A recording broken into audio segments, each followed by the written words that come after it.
The Boston Celtics have done it again. They won another basketball game. Never in doubt. Greeny, this was fun.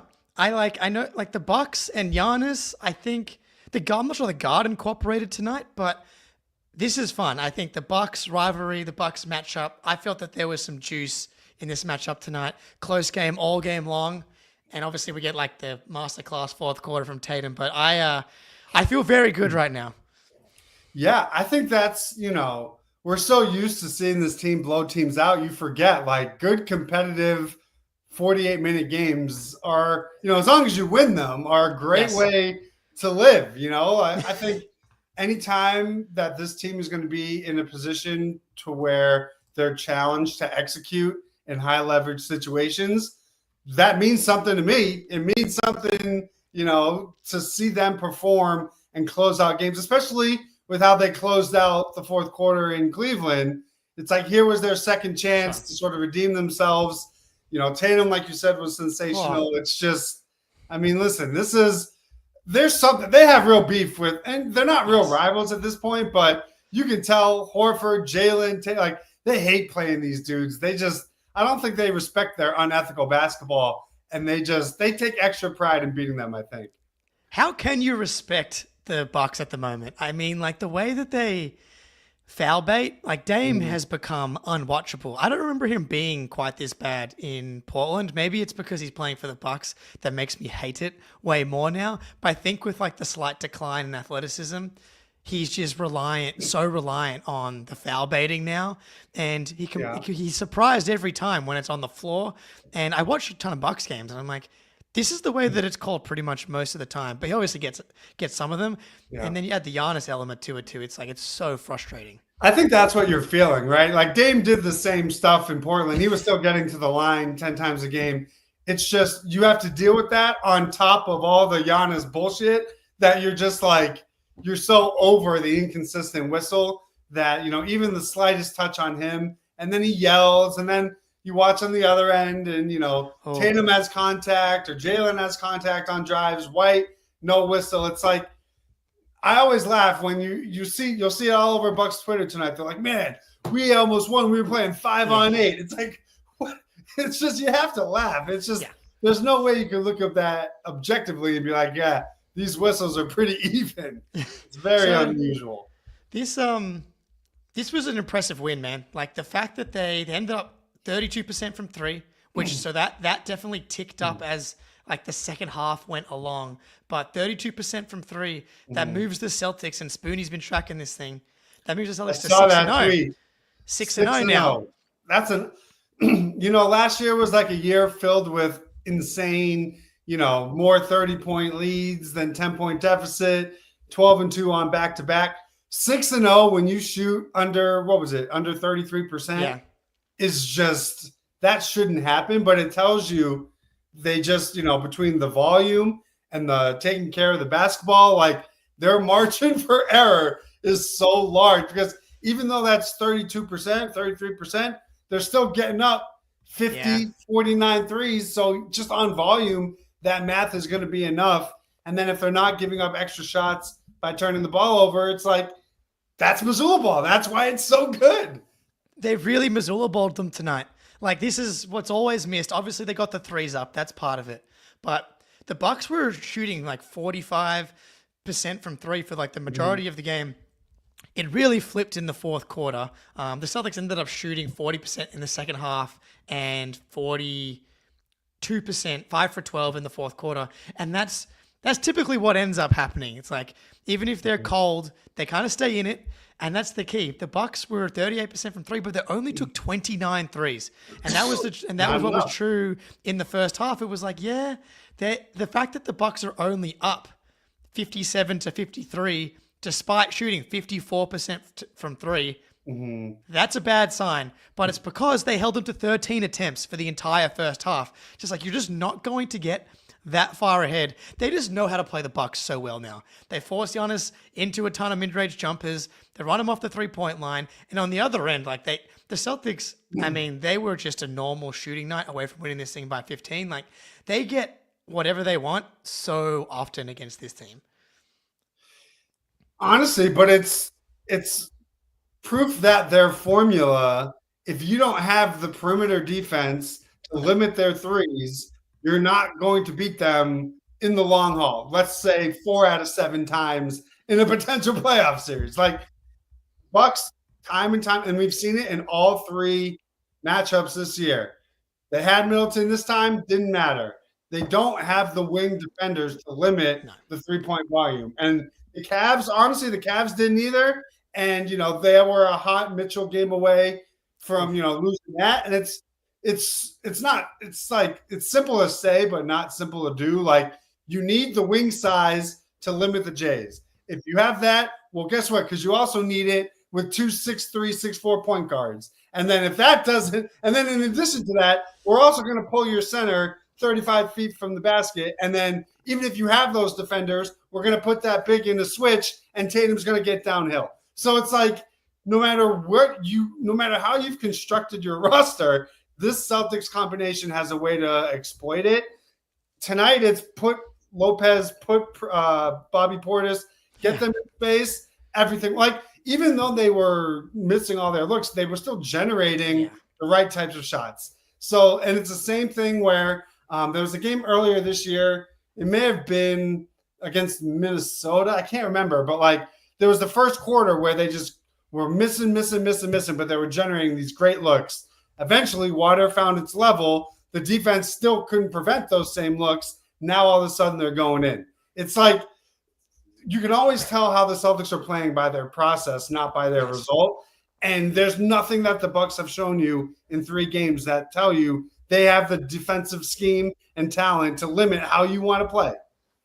We've known this for a little while with the Bucks. It's more of a Celtics problem. There's a lot of matchups where the Celtics render one of the opposing teams' best players unplayable. Like, Brook Lopez is a really good player. He's been really good for a long time, but especially now with, I'm not even like Brooks fallen off a little bit, but the development of the Jays and especially Tatum tonight, the gap and the ability to exploit them on him continues to get more pronounced. Like, Tatum just had a really good time getting Brook Lopez into space.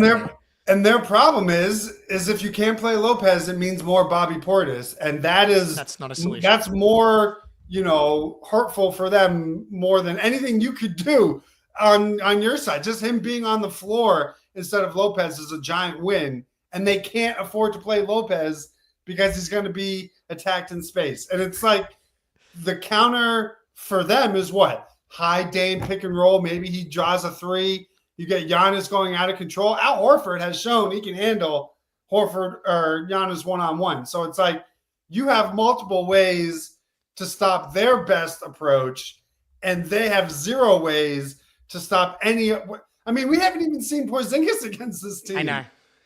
Like, what do you think that looks like? Okay, we've missed 12 straight threes, but guess what? We gave it to the 7'3" guy, and he just shot it over you.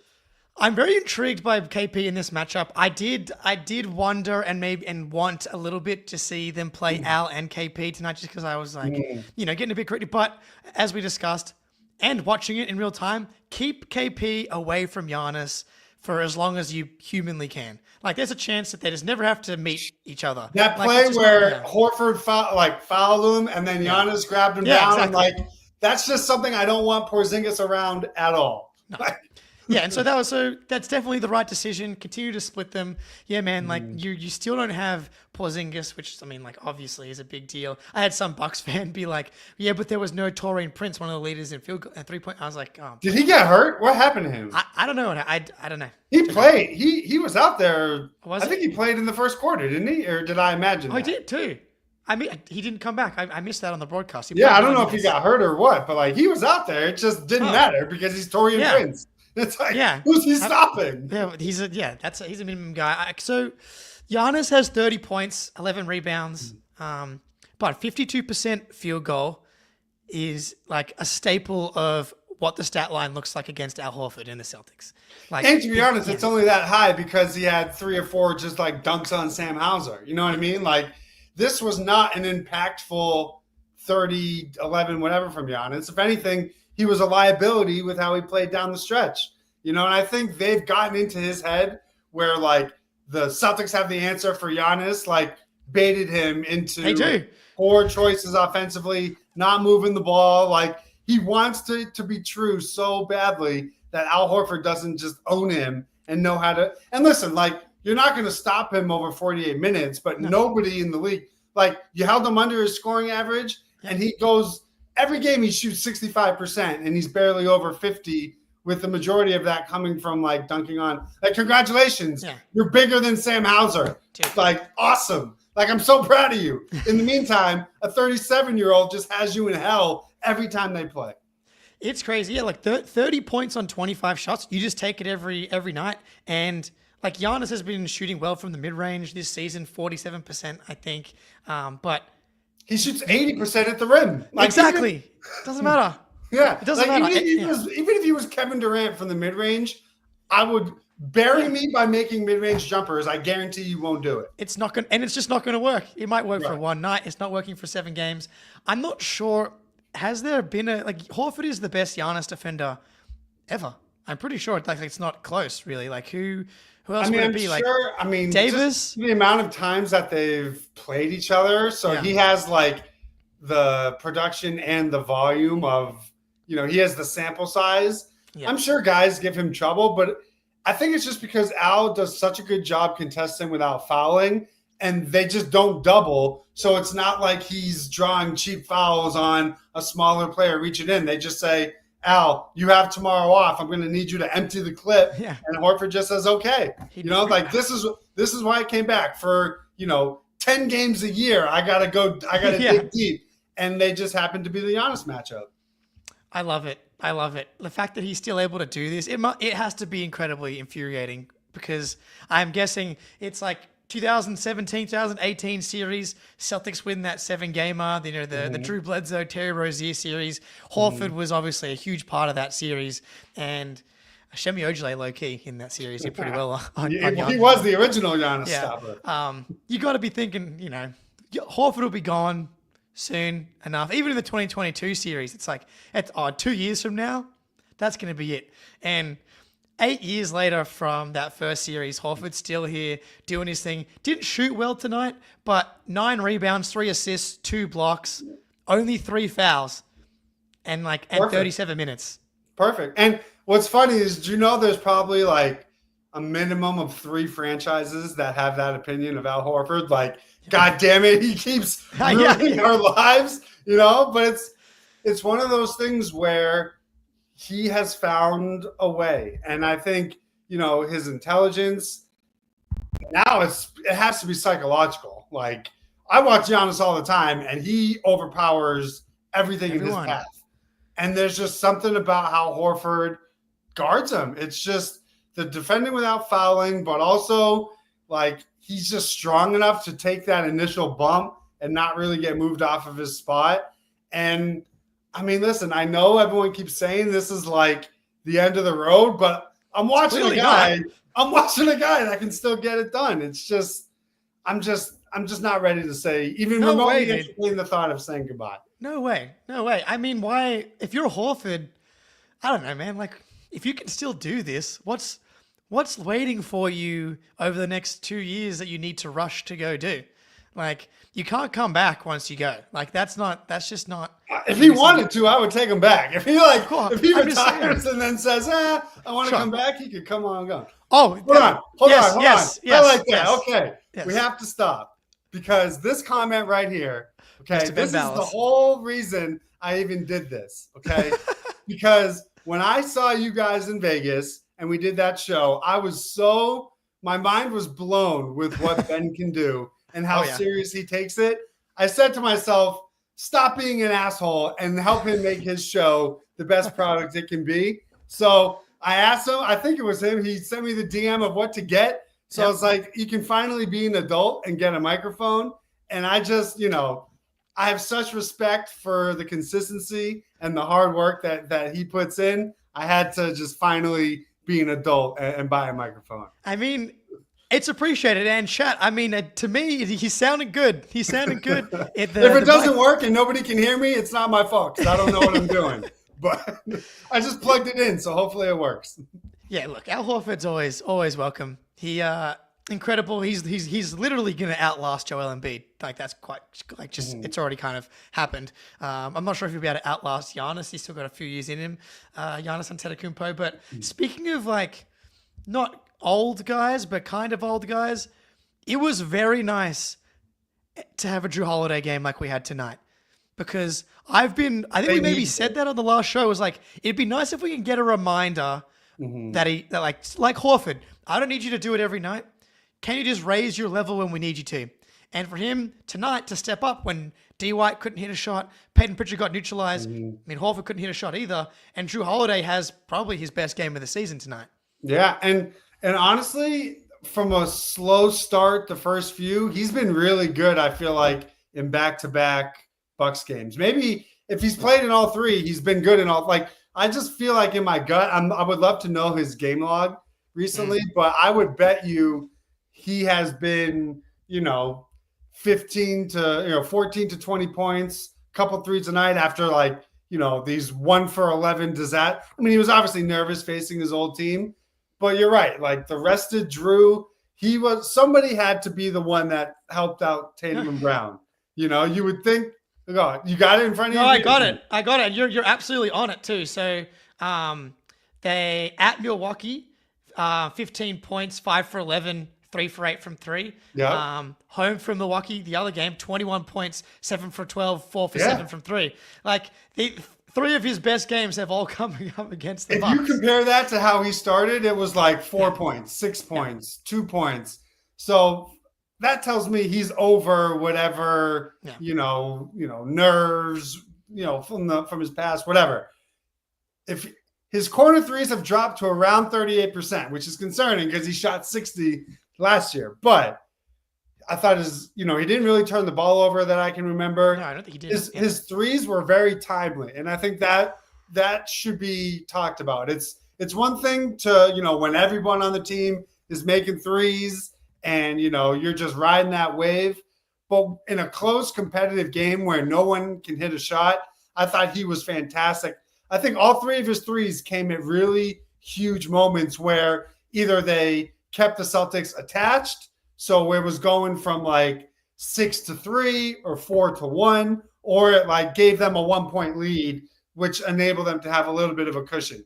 So I thought he was, like you said, if this wasn't his best game of the year, it's in the top 3 or top 4, just because of all, like, you didn't have Porzingis, you didn't have White or Pritchard, like the margins around his performance, kind of made it, a must-have on a night like this. Yeah, and like this is what we were kind of looking for in that Cavs game. No Derek, no Drew, no Jaylen. It's like, can Drew Holiday kind of step up here? And to see him just find his rhythm a bit tonight was really positive. And like, he hit maybe the biggest shot of the game.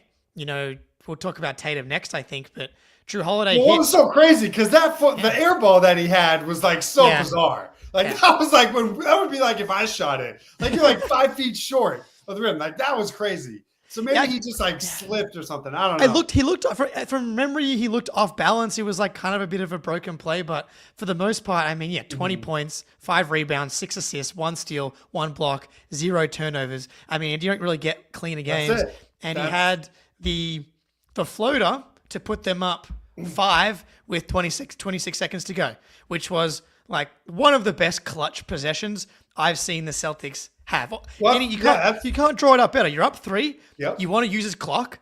They used more than 24 seconds on that possession. And Tatum, we'll talk about in a second. Well, I was going to say, the best part of that play may not have even been the floater. It was Tatum not forcing that pass or not forcing a shot, a low contested 2 in that position. Once he turned the corner, it's like younger Tatum probably tries to force something up there, but instead they made the right play. And finally, on a night where it felt like their ball movement was not rewarded enough, it was nice to see that making the right play was rewarded. It was beautiful. Literally, like, not obviously not going to be on the same level as that Brooklyn Nets buzzer beater to win the game, but just like I loved the way that Tatum, attacked the matchup, got downhill, and his rim reads are fucking so good at the moment. And he waited to the last possible second. All the help came. Like I thought the Bucks honestly did a good job, like really sending the help as late as they could, but they still had to send it because Tatum was going to finish at the rim, and Tatum just knocks down like a perfect pass. They recover, and the floater was money as the buzzer was going off, which was important because that brought the clock all the way down to 26 seconds, which meant that like. That was it. You're not gonna beat once you're in a free throw battle. It's a wrap. Yeah. I mean, that was well, you would think. Jaylen tried to make it a little bit interesting for us. Yeah. Which he has a knack for doing that. He does. Maybe I'm just so like immune to it because I've seen it lose me a playoff game before. Where now I just it's fine. You just shake your head and be like, man, you're lucky you won this game. Yeah. Like it was fine. Because that would have been brutal. There's no way you can't foul. That's like the one thing you can't do in that instance. Just make it great. If he makes it, awesome. Credit to you, but you can't put your hands on a guy in that spot because they're going to immediately go up. Especially a dude who's 2 for 10 on the night and 1 for 3 from 3. It's like So you're suggesting that Khris Middleton was back, didn't have an impact. It's weird. Interesting. Weird. Funny how that worked out. Weird. Yeah. So Jayson Tatum created that last possession. Tatum, 34 points, 10 rebounds, 5 assists on a single turnover, 60% from the field, 4 for 10 from 3. I'd love it for him to start making all of his free throws, but I know. And he had 14 points in the fourth quarter, 5 for 5, 2 for 2 from 3, with 4 rebounds and 3 assists in the fourth quarter alone. So total 72.3% true shooting. Like this is an MVP. Best player on the floor. Yeah, Best player MVP performance. Best player on the floor and a big game on the national audience. And it's interesting. You see a lot of it's funny what's happened where I probably saw more Tatum respect after this game than I did when he won the NBA title. It's like all of NBA Twitter is slowly coming to the realization, like, hey, wait a minute. Why do we hate on Jayson? Like, this dude's actually a pretty complete player. It's like, yeah, no shit, you idiots. Like, this is what we've been trying to tell you for 8 years of his career. But listen, at least they're finally seeing the light because today was, I feel like, maybe not his MVP statement, whatever. It's December, but it was, it was a reminder of, oh, cool, you guys have beat up on the Pistons and the Hornets. Like, it's a different world when you have to try to stop me with the game on the line. And I think he's now playing with the confidence of a champion, right? This is the free Jayson Tatum that we all hope to see, where he can just, dominate you and you don't have to worry. He doesn't have oh my God, if I don't come through here, they're going to say I'm never good enough to win a title or blah, blah. It's like all that is gone. And you're now seeing a guy in the early stages of his NBA prime. We have to remember, we have to keep perspective. This is stage 1 of his NBA prime years. So it's we are not at the ceiling. We are at the ground floor of what looks to be, top 5, top 6 wing of all time. The ceiling is that's just the thing. insane. So that's the take I've seen floating around now. It's like, is he going to go down just as one of the greatest wings of all time? And it's like, you've got, LeBron, Bird, Kawhi, Pippen. It's like, he's probably going to easily overtake Pippen. He needs another title, but what he's doing for his own team. I just love how he's playing. I just love how he's reading the game and he's giving it they come out, he hits those 2 threes right away, right? They needed that to just open up the floor again. He's rebounding great. He's defending Dame in isolation in the final 2 minutes of the game, when things are tight. We see superstars all the time not want to take on that defensive challenge, and your 2 best players do it. Right? You got Jaylen guarding him 94 feet early in the game, and you got Tatum doing it late in isolation when it's winning time. It's to have your 2 best players be willing to be committed to the defensive end like that, it trickles down. And then when you realize that you can't stop him offensively, you're seeing a complete player. Like this is as closest that we've been to LeBron, like since LeBron. It's insane. It's wild, yeah. And like it was from the jump tonight as well. I thought the defense for the most part was pretty excellent. Obviously waxed and waned a little bit. I do think they kind of feel like they can crank it on this team when they want to. But Jaylen, throughout the game, picking up Dame full court. Tatum starts the game matched up on Brook Lopez and forces a miss in the post. It's just like the versatility you've got is unmatched. But yeah, like the Tatum in that fourth quarter to have, he comes off the bench. So interesting rotation for Tatum tonight. They've kind of been flip-flopping Tatum playing full first quarters. Jaylen's been playing the full first quarter now. I don't really remember a game where Tatum plays the entire fourth quarter that wasn't a playoff game, but he played the entire fourth quarter tonight. He comes off the bench in the fourth quarter, immediately hits 2 threes, like first touch. One of them he gets fouled on by Brook Lopez and then has another layup, like a 9-0 run, but 9 straight points for Tatum. And then, so like to have that perfect quarter, and then you've got him locking up Dame in isolation on the other side. Like there's just no one else doing what he can do. And there was actually a good comment from DJ Daniel. Like it's funny because it's like, I get it. He's clearly playing better because the shot's going in, but the fact that you can still be so impactful without the shot going in is almost more impressive. But obviously you'd prefer. I mean, it won him a title. It's hard to do better than that. It literally won them a title. So it's like, that's why it's hard for me to complain, because it's like, early in his career, you weren't getting that same impact. But I think that's pretty normal of any young rising player. You have to learn how to do that. It takes going through those motions to build that muscle memory. But to your point about the rotation, I thought it was very clear early on that Joe wanted to have Tatum and White on the floor when Giannis sat. So to me, that was why you saw him get pulled in the first. Interesting. Because Giannis played the whole first, so you had Horford matching his minutes, and then same thing in the fourth. Giannis didn't, start that quarter on the floor, and then by that point, it's a close game. Like you're not taking Tatum out at that point, given how he was playing. So I think like Joe being aware of that is something to monitor, because you're right. Normally, we've been so used to him playing the whole first quarters, but I kind of like the idea of get him an early rest. So especially in these tight games against good teams, when their stars go out, that's why it was so disappointing when they kind of didn't extend the lead in the non-neutral minutes the other night. It's like he was sitting in the fourth quarter. Tatum was on the floor. They didn't stretch it. Today you saw it's like they were much better, even though they kind of fumbled it a little bit in the first half. They didn't capitalize. Yeah, they played them like even or -1. But then again, he righted the ship, and I thought his shot profile was, exactly what you would want.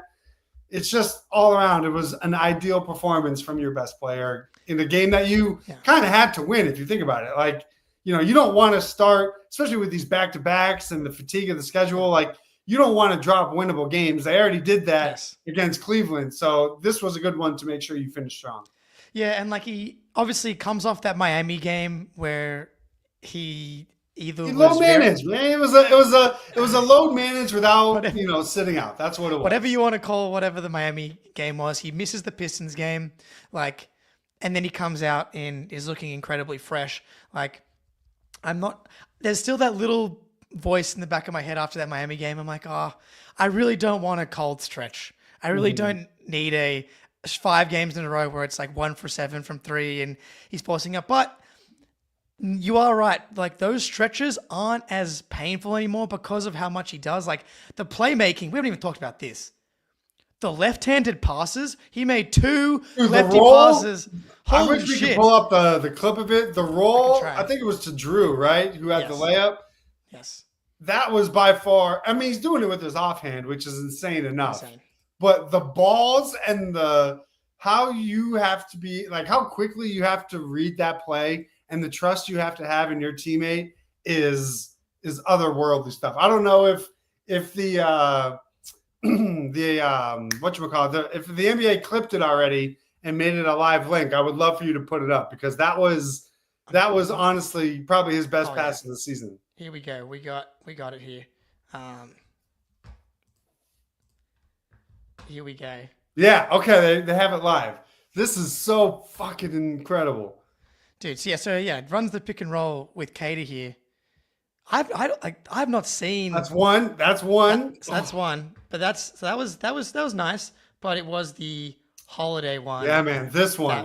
This one. It moved for me when he did this. Dude, look at that. Dude, we're gonna watch it. We'll watch it again. Well, like a couple more times, you know. Yeah. Don't stand up, Greenie. This. If you guys have seen Wanted, it's like he bends the bullets around. Right there. The fact that he makes that pass with Giannis within striking distance that's big time stuff. That's a play he doesn't make 2-3 years ago easily. No, that's the thing with him now. The playmaking development and the playmaking leap it just raises his floor so much compared to what he was like in the 2022 finals. Mm-hmm. Like you kind of needed him to be, and he was a good playmaker for his size and position, but like this is now completely different. He only had 5 assists tonight, but like I would have to look at the potential assists. I'm guessing there were a lot more. He also 16, had 17, I bet. Yeah. And also there was one of Drew Holiday's plays as well. I mean, I could probably pull it up as well, but Drew Holiday's 3, Tatum created the hockey assist, and it's just he is the guy that's stirring the drink right now. His development in that area in particular, just it doesn't matter. Like obviously this team is incredibly talented, but it gives you so much confidence. Like no matter who's out there, he's going to be able to get you really good looks, and he's been getting guys paid for years now. But I mean, to be honest, his teammates have been kind of boning him a little bit in terms of the open shots. Like. He's generating so many open looks. He probably should be, if he's at 5.5 on the season, he should be closer to like 5.8, 6.1, something like that. You know, they've been, water has not found its level somehow coming up. And what's crazy is like, I don't know if they're surprised they're like so open, but it's like, it's not like he's throwing guys grenades at the end of the clock. He's generating these beautiful in the shooting pocket, like, just make an open 3 for me one time, and it would make he would get a lot of the same playmaking hype that I think other high usage offensive generators get. But because guys keep selling these wide open 3s, it's like he doesn't have the same type of national narrative as a passer. Yeah, so this is exactly a great way to describe it from Moz in the chat. He's getting really good at like getting the big man to commit and just stretch out a little bit. That's just opening these extra angles for him. And then like the passing ability itself is obviously improved. Yeah, like the Sam Hauser one against the Nets earlier in the season where he's like going up to the rim and he kind of throws like the no look side back to the corner. I mean, obviously. Listen, this is a guy that threw a contested bounce pass behind his back with a minute to go, like in the conference finals. Exactly. So, for me, I feel like he now has the trust in his abilities that it doesn't surprise me what he does on the floor as a passer anymore. I feel like ever since the bubble, when it became very clear that he now understood how to anticipate and read defenses, ever since the bubble, I've never, you can't surprise me. If he dominates a game with his passing, it's almost more of a surprise when he doesn't do that than when he does, which is a testament to him. Which is why the Heat game is almost hilarious, just because he was just throwing rockets at dudes. I was like, what is happening in this game? But man, he's been ridiculous, and I think this, as silly as it is, this is going to be a game that I think really boosts him in the MVP race. He straight up outduels Giannis in the clutch on national TV. Just to remind everybody that the Celtics aren't. The Celtics are on a different level to the Bucks. Mm-hmm. You would think that, but you also have to remember a giant part of the narrative around Jayson Tatum is just pretending like his career doesn't actually exist. That's a good point. Like he doesn't actually do the things that he does. Like you'll have people today that'll be like, "Oh, Tatum still isn't a clutch player," and it's like, sure, if we just pretend that what happens doesn't actually happen, these all make sense. But if you pay attention to planet Earth, it should be like what you said. I know that MVP poll came out. Giannis was second. Tatum was third. That will probably, if we're updating that in real time, Giannis is missing late game free throws, failing in the clutch. Tatum, gets the job done in an efficient manner. I mean, he's having the second best season out of anybody in the league. Yeah, and thankfully Calvin Booth sucks at his job, and the Nuggets ownership is cheap. And so I do think that the Nuggets aren't going to, like, I think them cracking 50 wins is going to be very difficult, especially if Jamal Murray just remains to be washed at 27 years old. This might be the year. If they're a playing team, I think that's your only path. If they're if they're sixth, I think you don't have a shot. But if they're in the play-in, and obviously Tatum maintains this, level of play, which obviously he has through a quarter of the season, that is your path, because there'll be a lot of SGA buzz, but chances are the Celtics will have the best record again. You'll have, the numbers will be with Jokic, but obviously team success will hurt him. I think that's probably his only realistic path. I'm very mentally prepared, though, for Shea to win it, because people actually don't ignore what happens to his career. And that's interesting. It's interesting how when you don't do things, people just assume you have done them. But when you've done those things, they just choose to pretend like you didn't instead. It's very bizarre. Yeah, so because the Thunder's offense is like 17th, borderline. 16th? I think it's a bit higher. I think it's like in the 10, 11 range, but like they're being carried by their defense. That's what's driving the majority of their wins. I can already see it. It's going to be, yes, the Celtics won more games, but they're in the East. SGA's in the West, and it's harder to get, which is like technically true. But in theory, what typically happens is like they didn't want to give Jokic the MVP the year that he won the title because he hadn't won a title yet. So we'll give it to Embiid. Then he won the title, and he earned it last year. There's no doubt about it. Well, there's something to be said, and I feel like I just saw it in the comment. Not since Steph Curry in 2014, 2015 has a regular season MVP won a title. So while we're in this window, part of me is like, Jokic can win them all. Tatum can get a finals MVP. Yeah. When this window is over and they, God willing, have 2 or 3 titles, like, okay, now we can regular season hunt for the MVP. But there's part of me that says, hit the 40-20 rule, don't win the MVP, and you're in good spot for the title. Yeah, look, I couldn't care less about the MVP. Like, in reality, I don't care if Tatum wins it or not, but like, it would just be nice. It does feel like the tide is turning. I'm seeing like the non-Celtics people, like just generally, even so Swiper, the Denver Nuggets guy. Well, that's what I mean. It's like, Jayson Tatum's pretty good. It's like, yeah, dude. Bro, you're good. I did hit quote tweet him with the stay on that side video.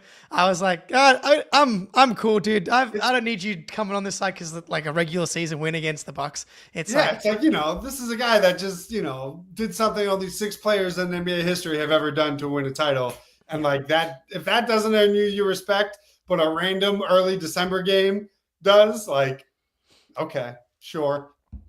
Yeah, so, okay, Tatum, very, very good. Jaylen, he, I think, of all people, hates Giannis the most. Easily. Yeah, easily. Maybe Horford. I think Horford just likes the competitiveness of it. I'm not sure if he has like a real hate, but Jaylen definitely hates Giannis. Like but I mean, if you think about it, you'd probably hate a guy too that was giving you elbows. Yeah, he's right. And honestly, even early in Jaylen's career, he had those couple posters on Giannis, when he still had the flat top. So I feel like their beef goes back years, and it's fun that they both develop. Like Jaylen developed into a high caliber enough player where he's earned the right to have a beef with Giannis. You know what I mean? Yes. It's not like some no-name dude. It's like Pat Bev. He's not Grant Williams. You know what I mean? Oh, there we go. There's That's a little literally bit the of a perfect different, example. Weight to him. If Jaylen wants to get in someone's face, I think he's earned the right to do that. But at the same time, it does make me nervous. Don't tempt the guy who willingly flails around. I don't want him breaking an orbital bone or, breaking a jaw, anything like that. It's mostly just, I'm almost happy that they don't play this team again and probably won't see them for the rest of the year. Postseason, regular season, that's it. We're probably never going to have to deal with this again. And to me, on some level, that's a relief. Yeah, and this is not a hot take, but Jaylen's really helpful in a variety of matchups. But in matchups where they're going to do some of that like isolation seal hunting, like Jaylen to me is better than Tatum. Or like I like having both options that both guys can do it. It's like smaller defenders like Dame or Garland. Jaylen's gotten just so strong and so good at being patient, backing guys down, and he's really good. Like Tatum doesn't have a really good just like post move to go towards the rim. He has that like funky floater. Jaylen's just really good at like going through guys and left or right hand. It's all power. Power straight through them, and he gets a really comfortable, on-balance look right at the rim. And in the first half, when the Celtics couldn't get anything to go, 7 for 28 from 3 for the Celtics in the first half. Jaylen was 7 for 12 from the field and 2 for 6 from 3. And like I feel like Jaylen really helped them stay attached and just did that by just generating really quality looks at the rim and in the mid-range, which, not saying like anything groundbreaking here, very helpful to have that element in a matchup like that. And honestly, they were not as successful as I think we all would have expected against Garland in terms of this smaller guard and how Tatum attacked him, how Jaylen attacked him.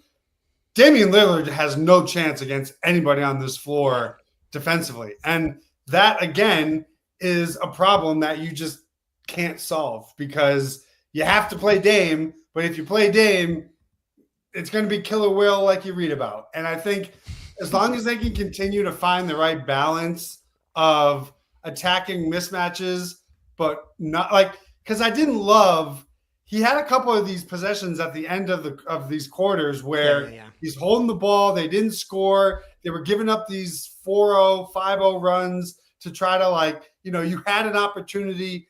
And I just think they were too killer whale focused. Like, it's still okay to move the ball and make the defense react and rotate and make a mistake.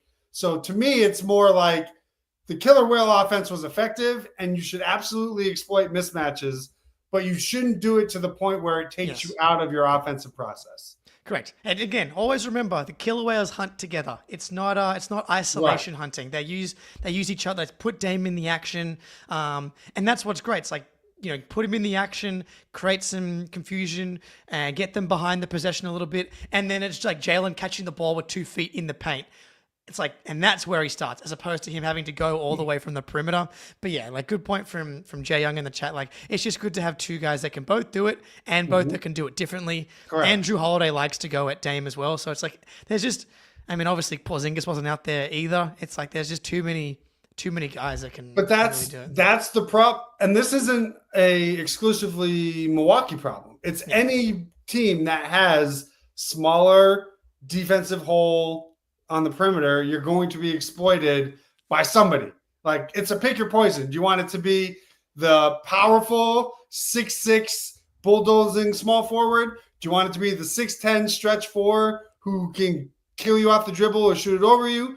Do you want the 7'3" demon, or do you want the 6'4" running back point guard who's stronger than you and primarily likes to bully smaller point guards in the paint? It's like, pick your poison, because you're going to get it one way or another. And that's why you see, the approach that they had tonight is no different from how they attack any other team that has those roster deficiencies. And that's why so many teams struggle against the Celtics. It's not, they shoot so many threes. Like, this is just like, it's not fair. It's no, they know how to exploit your weaknesses, and you don't have the roster talent to overcome it.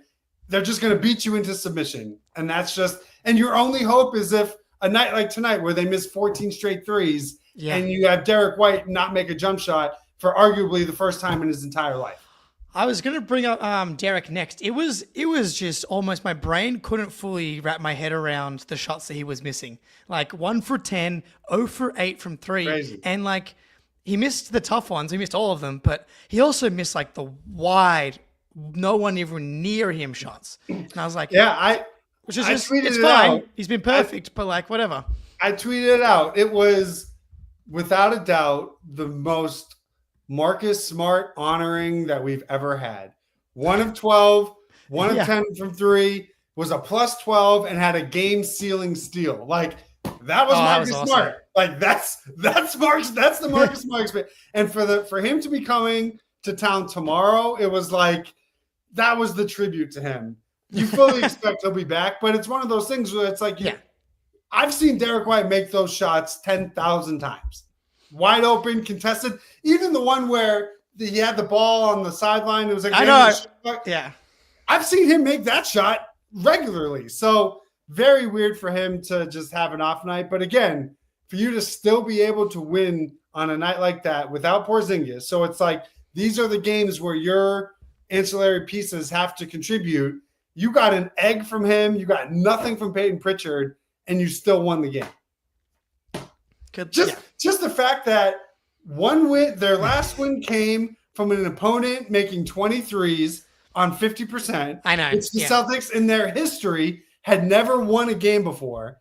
And then tonight you have a game like this where Dame and Giannis have 30. You get nothing from your sixth man of the year and arguably your third best player in Derek White. You got nothing from them. Like, these are two games you historically lose.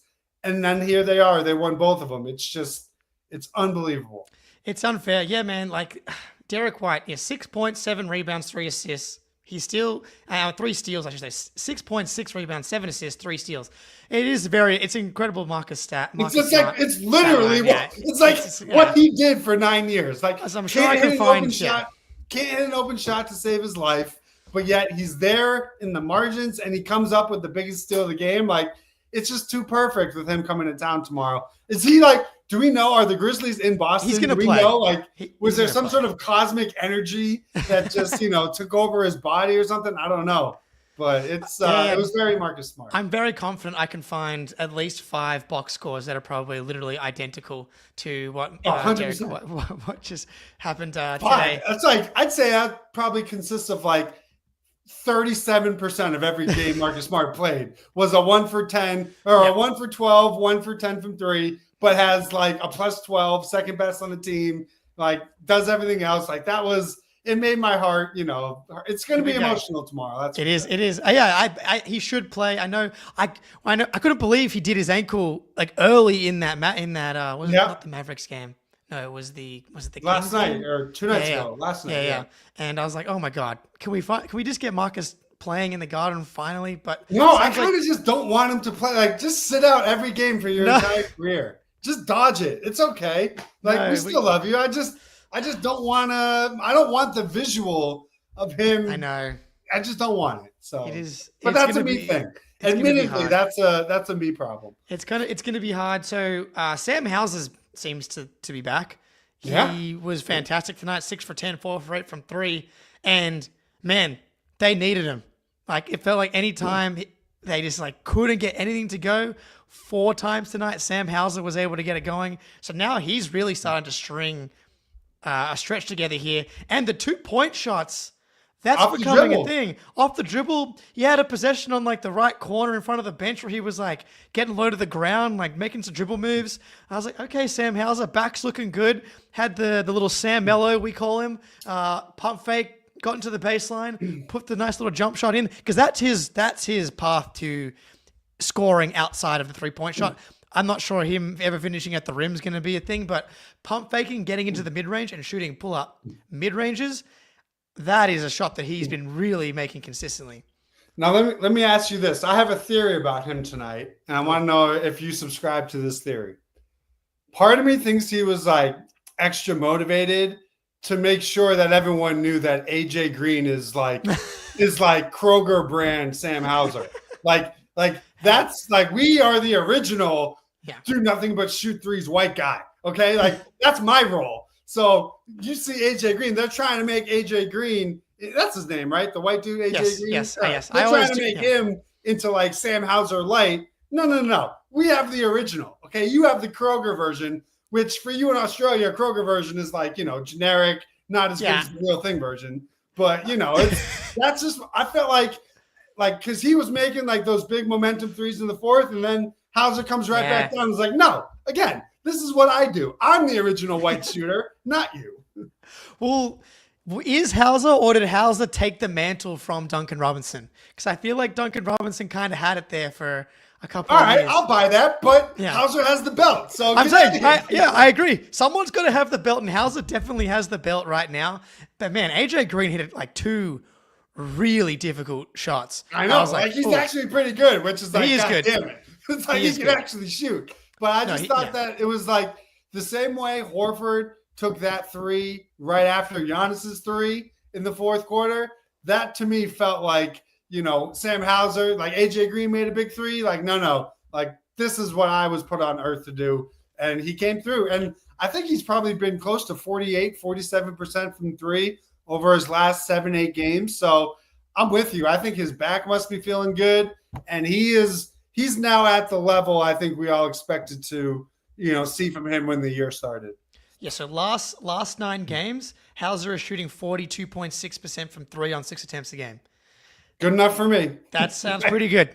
That sounds pretty good. That's not bad. Yeah, and we talked about. So he's been really good, and it's just really, really encouraging to see him back to the guy that we all knew that he would kind of find it. And this is just the experience of being a shooter. You're gonna go through some stretches. You had the back thing, but man, and it's so valuable. It's so valuable. The depth of this team is so fucking impressive, man. Like, you're able to get the win in Detroit without a bunch of Drew and Tatum. Tonight, you don't have Porzingis. It's always someone else stepping up. We talked about Derek White having an off night. Horford didn't shoot the ball well, but we already talked about how incredible he was. Pritchard had a weird game for someone who's been like one of the most explosive scorers just straight up. And someone who has played well this season against, like, how crazy, like, teams are legitimately like unleashing Peyton Pritchard can't beat us defense, like closing out hard on him, trapping him. Like, that tells me that NBA circles and coaching circles believe that his leap is real, because defenses, I feel like, are now, at least tonight, they are making a conscious effort to just take the ball out of his hands. Like that little back and forth between him and Hauser where nobody could generate space for a three. Like, this is your 6th man of the year is commanding that type of defensive attention is almost, we haven't seen that probably since Isaiah came off the bench for that 1 year after he got traded and he was averaging 25 a game. So it's crazy, again, that you can win a game where Pritchard gave you essentially nothing. I don't even think he scored. No, he's 0 points. 0 points for Hauser. Still gave you 3 rebounds and an offensive rebound and 2 assists, but I thought the Bucks were hyper aware of Peyton Pritchard. Yeah. And that's going to be something that they have to balance, and Pritchard's going to have to learn how to deal with, because he's going to be like highlighted bold on the scouting report right now, because if he's doing what he's been doing over the past 5 games as he came into tonight, you're just not going to beat the Celtics on top of what they've already got. And so, unfortunately, for the Bucks, why it's so important that Hauser's shooting is back, because they don't have bench offense outside of those 2 guys. So if, like, when Hauser was slumping, Pritchard was on his heater. Now, if teams are going to start taking Pritchard away, that's where Hauser has to. I'm not saying you got to shoot 48%, but you got to be at 40 in the high 30s. Like, you can't miss your open ones, because they're only getting 6 to 8 shots from their bench guys a night on most. Horford doesn't shoot, Cornette doesn't shoot, so it's really important if teams are going to take away Peyton, they have to find ways to adjust and still score in those bench lineups. And did you notice that? I forget which quarter it was the end of, but they had 2 seconds on the clock, and Jaylen fired a pass to Pritchard. I think it was the first quarter. It was the first quarter, I think. And Middleton stole it and almost scored. And I was like, they were right on it. Pritchard was like running his go route, ready to go. And I wonder if there's a way to weaponize that attention. And I wouldn't use it in the regular season, but like Pritchard essentially runs like the crossing route underneath. Meanwhile, Jaylen or Tatum or whoever's like go route straight for the basket, and then you get like a layup on the other end. I'm sure Missoula's thinking of a way to weaponize that. Teams are now overplaying Pritchard in sub 5 seconds on the shot clock possessions, but they also did it to end the half, but he didn't get the shot off, but it was the same thing. Exactly. $4, dude. Yeah, that's what I'm saying. I mean, that's respect. That's like legitimate. Like, people think that you're like that for real. And like he says, he gets lucky a lot, I guess. But it's crazy to think that, like, teams are stressing out about little tiny Peyton Pritchard. It's like, it's unbelievable. Yeah, and they should. So Neemias Queta played instead of Luke Cornett tonight, which surprised me because Cornett has been playing quite well. But then I saw how they decided when Queta was out there, they were switching. And you saw a bunch of possessions with Queta defending Dame. I thought he kind of played him to a draw. I was going to say, he got burned, but he forced him into that one or two tough middies. Yeah. And let's be honest, like, that's fine. Cornett's going to get cooked in space, but like everybody. Exactly. It's no different. And if today is going to be a game where, you don't have Porzingis, it's a back-to-back, maybe they don't want to extend Porzingis a ton tomorrow. So you give Luke the night off and say tomorrow you're going to get 25 minutes. I think that's more what it was Queta hadn't played in a while. This is an opportunity to get him some short run because, we're not going to burn him against, to fill in for the Porzingis minutes tomorrow. But I thought he was fine, He was fine. Some mistakes, was there on the pick and roll, was there on some rim protection. Wasn't a disaster, right? Wasn't a disaster. It was playable. And I think that's an okay bar. You were playable and that's fine. In a matchup where you're having to play against Dame, if you can play that to a draw, he was a +2 in 11 minutes. Obviously, that probably coincided with getting to share the floor with Jayson Tatum a little bit.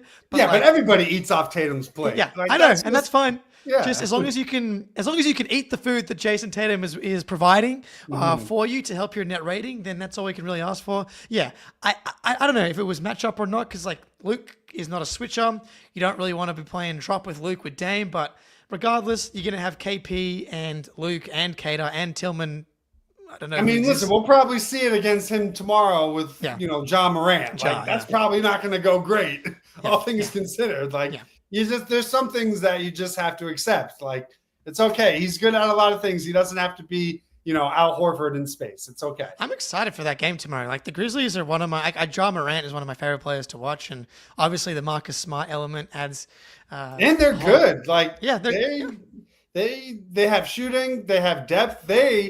Their development system might be the best development system in the entire NBA.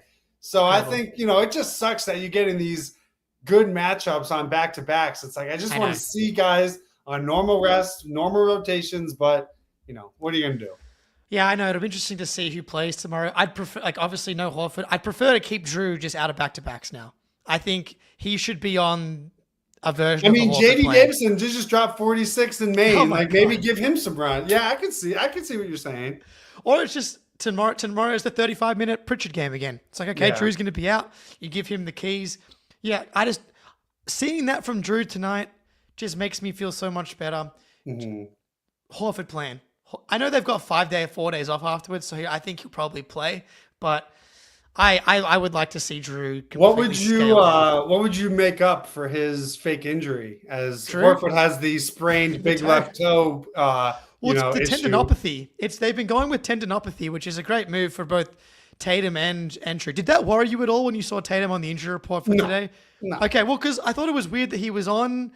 Because he missed the Pistons game, I guess they kind of have to have him on there again, so they know it's not a completely fake. It's like when Tom Brady was always on it with an injured shoulder. True. No, you already got your gift of him willingly sitting out one game. He's not sitting out Deuce's birthday at home. No chance. Of course. 4-0 on Deuce's birthday, I believe, which. Unbelievable. You can just stack up any stat really for Jayson Tatum, and it's a lot of winning. I know Sam Hauser has the highest winning percentage of. Is it anyone ever? Yeah, it's any player ever, and Joe Mazzulla has the highest winning percentage of any coach ever in the history of NBA. Life's good. These are real sentences that we can say funny. Now, and the fact that they won the title, no one can say, "Yeah, but they don't have a ring." Yep. Yes, they do. Yes, we did. So I'm gonna fucking say it. Yeah. And I think that's a really good place to leave it. Yes, we fucking can say it now. Sam Hauser, best winning percentage in NBA history. Pretty good playing with Jayson Tatum. Greeny, it's been a pleasure. I'm sure we'll talk to you soon. The microphone looks great. Hopefully I got green light special. It's Yeah, green light. I know. And Ben, if you're watching, this was for you. This was all for you. It looks good. So tomorrow we'll be back with a version. I'm not sure if we'll do the late night again tomorrow. I just got to chat to people and my family and decide if I'm potting again tomorrow. But Greenie, I'll definitely message you if I need you. But yeah, everybody, good to see you in the chat. 19-4. 19-4. It's pretty good. Better than last year for those paying attention at home. Better than last year. Ridiculous. Celtics win. See you all tomorrow. Peace.